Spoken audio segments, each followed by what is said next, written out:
RIMS Imphal की Department of Transfusion Medicine na State Blood Transfusion Council Manipur ga khutsam naraga RIMS की OPD complex ta World Blood Donor Day ki thoram pangthokre. One drop of humanity give blood save lives saibati masigi makada pangthoki pathoram maduda RIMS की Director Professor Guru Aribam Sunil Kumar Sharma RIMS Hospital की Medical Superintendent Professor N Sanjib Amadi RIMS Imphal की Dean Academics Professor L Rajesh na maruiba mitunglen singwena saruyaki.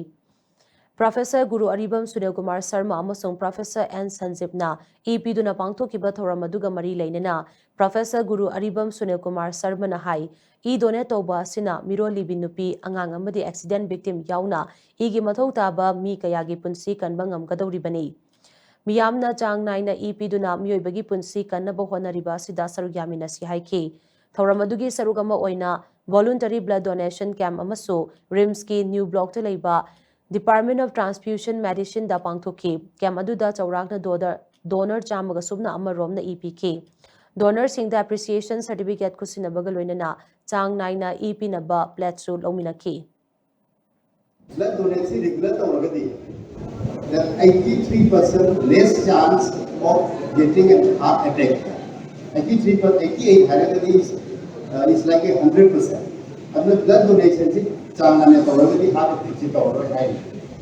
Sima mayam, adala anda sabukri wadu idari kan masi ke gala kodong wale. Adagi, there is a regular habit of blood donation. Already 33%.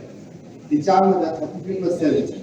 Sila कोई cardiovascular disease sila की chance अना अभी सु इधर donor की advantage हो गया तो फाइव वालों को इसकी donor हो रही है regular हो रही है हार्ट अटैक का हो रहा है ऐसे 88% से हम 54% दी अन्य 33% दी cardiovascular disease हार्ट का मरीज लेगा तो कोई लेना सी लेने की चांस